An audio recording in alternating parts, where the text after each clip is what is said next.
At one time, tennis, Forest Hills, Westside Tennis Club, was synonymous, and that had been lacking since '89, and we're trying to bring that back here, that tennis become again focal point of the Westside and Forest Hills.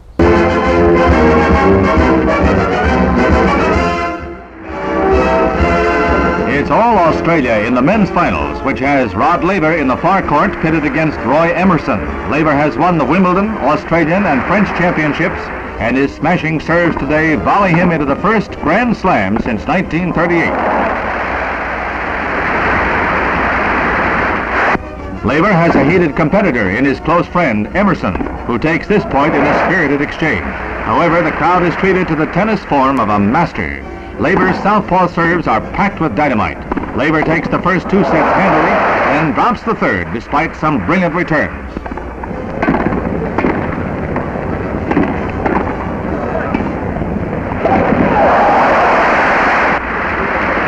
Emerson serves in the fourth and final set. He's tiring, the strain is showing. As he battles to stay alive, he falls in a brave attempt.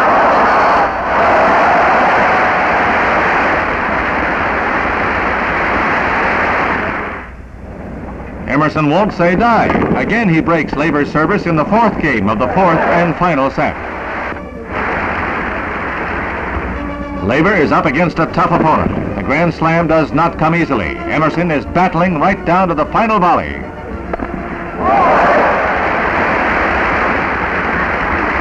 Emerson serves himself to 40-30 in the final game, but this point was his last. After this exchange, Laver ran up 2 more points, bringing the match to that moment of truth.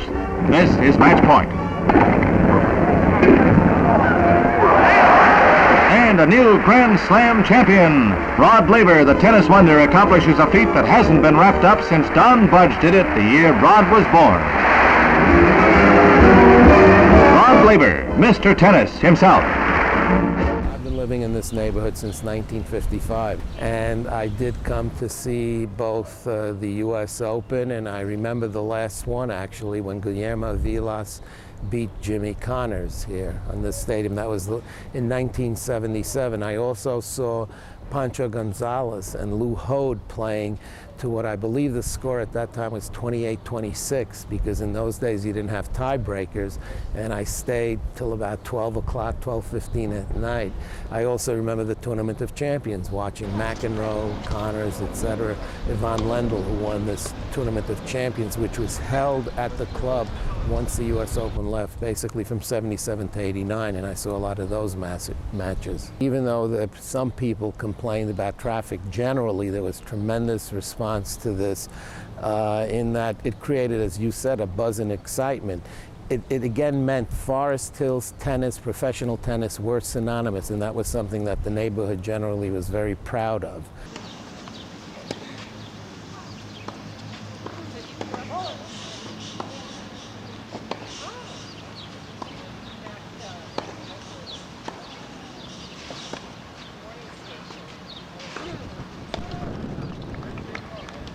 My parents had a house, 100 yards from here. So I grew up, like I said, ball boying here and being a locker boy and playing here. And we all worked here as kids, in many capacities. I started in 1965 as a ball boy for the U.S. Open here.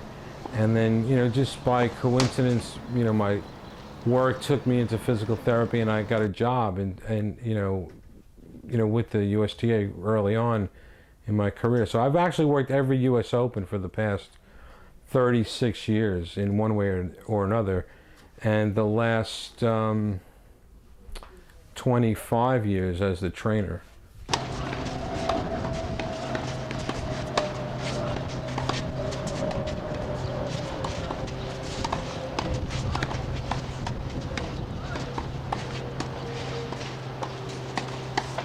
Early on, it was tough to get a full crowd.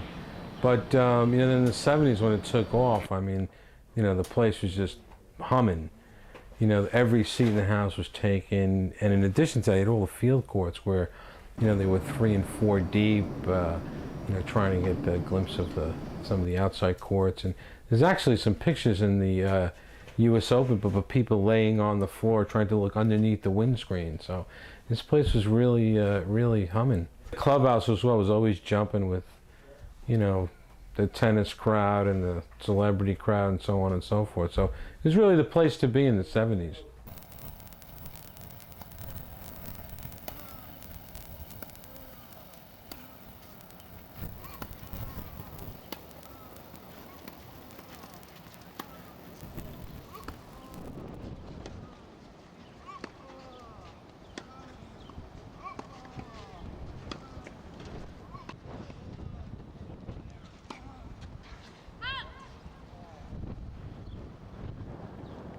Probably the last U.S. Open here when Vilas beat Connors was a great, not only a great match, a great event, very emotional time because it was the last one here.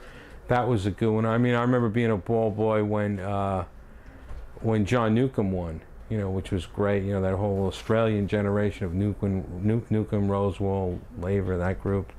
Certainly those things were exciting moments. And I think the circle kind of came around when I was the trainer here when Newcombe played John McEnroe and lost to John McEnroe. And, you know, it was like the changing of the guard, you know. And, you know, you can't forget Jimmy. He put a lot of blood, sweat, and tears into this place and always made things exciting. That's where I was, you know, I first started. And that's really all I knew at the beginning. And, you know, from growing up and seeing everything that went on at Forest Hills, and you know the U.S. Open was at Forest Hills, and the grass and everything that projected, you know, to a young kid at the time was what it was all about. I happened to be around at the right time when tennis outgrew that, and they needed a place like Flushing Meadows to accommodate the fans who were really starting to take a great interest in the game. You know, so to be able to come over here, but this was my atmosphere. You know, I wasn't a country clubber. You know, and I'm not saying that in a negative sense. I'm saying that Forest Hills fit my personality. The fans fit my personality. But this area and everything about it was good for me. What made it so exciting is because, you know, Jimmy at that time was probably 1 or 2 in the world. And Vilas was in the top 3, and everybody wanted an American to win because it was the last U.S. Open at Forest Hills. And, you know, they played their hearts out. And actually, you know, what led up to that is Vilas played till very late the night before, had very little sleep, and came out. And, you know, everybody thought that Jimmy was going to walk all over him, and it wasn't meant to be.